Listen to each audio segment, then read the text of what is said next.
నాకు సెలవియమ్మ, వెళ్ళిపోతాను. ఎందుకక్క అలా గాబరా పడుతున్నా? గాబరా కాదమ్మా, ఏమిటో దిగులుగా ఉంది. నాన్నేమైపోయారు, కంటికి కట్టినట్లు కనబడుతున్నా. నాన్నను వెతుక్కుంటూ వెళ్ళిపోతాను. నా కోరిక చెల్లించి హేమ. అలాగేలే అక్క. కాదు హేమ, ఈవేళ నన్ను పంపించు, ఇంకొక క్షణం ఉండలేను.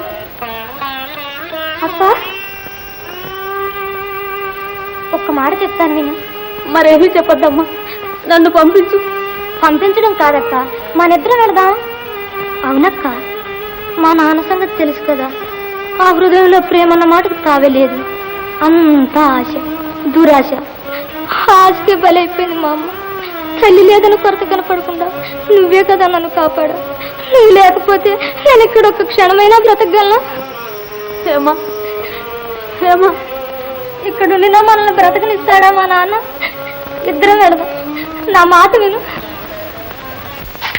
అదే అందులో ఉన్న తమాషా. కొత్తగా మతం పుచ్చుకున్న వాడికి నెత్తి నిండా పంగనామాలే అన్నట్టు అసలు రాజులు బాగానే ఉంటారు. అనవసర రాజులకే కంగారు ఎక్కువ. ఊ అంటే తప్పు, ఆ అంటే తప్పు, తప్పు అంటే తప్పు, కింద మీద చూడరు. ఆ మహారాజు ఉండేటప్పుడు ఇలా ఉండేదా చెప్పు సేమంతకం? అందుకే మంచి వాళ్ళంతా ఇలా పరారీ అయిపోయినారు. నేను అదే చెయ్యాలనుకుంటున్నానులే. అయితే ఇంకా ఆలస్యం ఎందుకు? తోడుండాలా? తోడా చూడా, అయినా నిన్నెవరు నమ్మారులే. కనపడ్డ వాళ్ళందరినీ ఇలాగే అంటావు. నేనలా తోడు? హతోస్మే, నువ్వు వస్తే మంచిదే, కానీ ఏమిటా కానీ? నాకు తోడును నువ్వు వస్తే, నీకు తోడును ఇంకొక 50 మంది వస్తే, ఆ 50 మందికి తోడును ఒక 100 మంది వస్తే మధ్య నలిగి చస్తాననుకో సెమంతకం. ఎప్పుడు నీట ఇలాంటి మాటలే వస్తాయి. నిన్ను తంపడేసినా పాపం లేదు. సరే వస్తాను. ఏయ్, ఎవరు మీరు? కొల్లి మంది అనుకున్నారా? మంచాలు ఎక్కుతారేమిటి? లేండి, కదలరే. దాసీలు ఏమైపోయారు? కేకలేకు.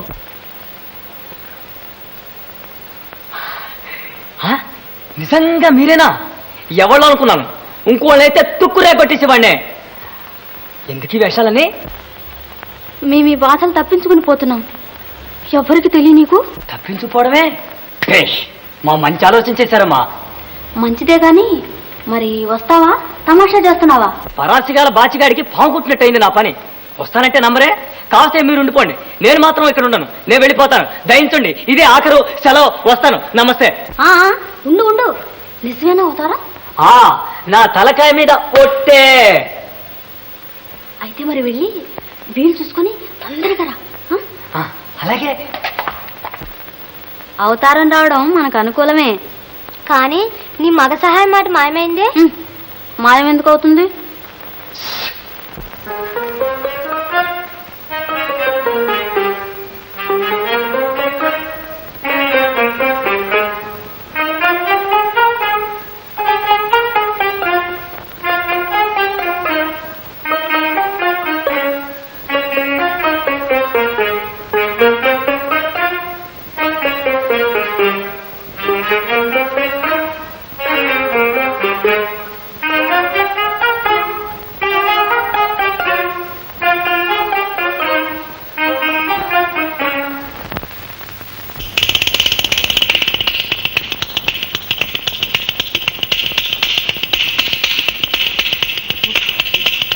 अच्छा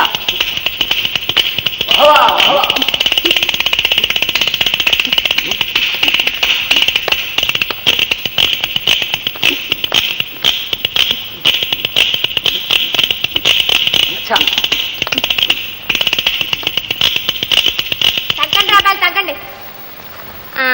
రామ్ రహీం, పాపం అంటే ఏమిట్రా అబ్బాయి?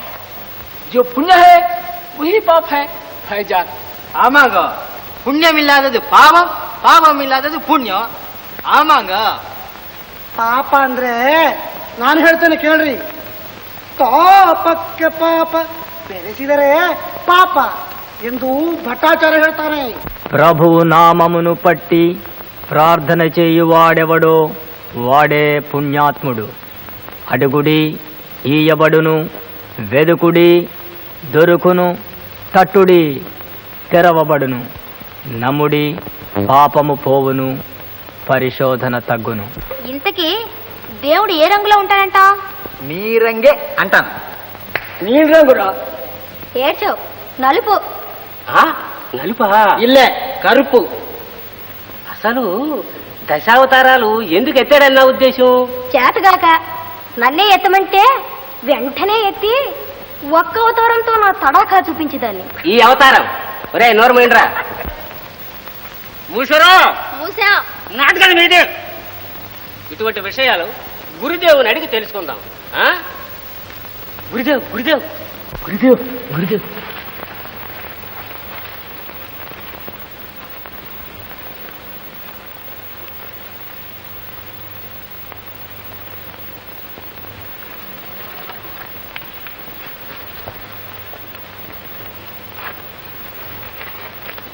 ಕೇಳ್ರಿ. గురుదేవ్ మాలో ఒక విషయం తేలక చేస్తున్నాం. పాపం అంటే ఏమిటి గురుదేవ్?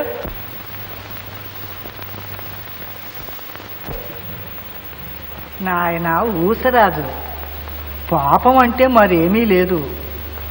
పాపాయ పరపీడనం అన్నారు.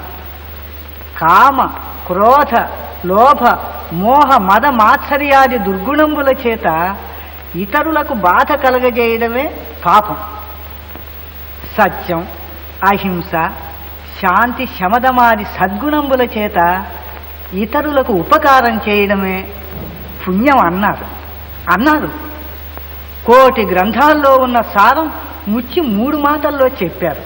ఎవరు చెప్పారు? పెద్దలు. నవ్వుతూ కూర్చుంటే పొయ్యి మండుతుంది అనుకున్నారా? అనుకున్నారా?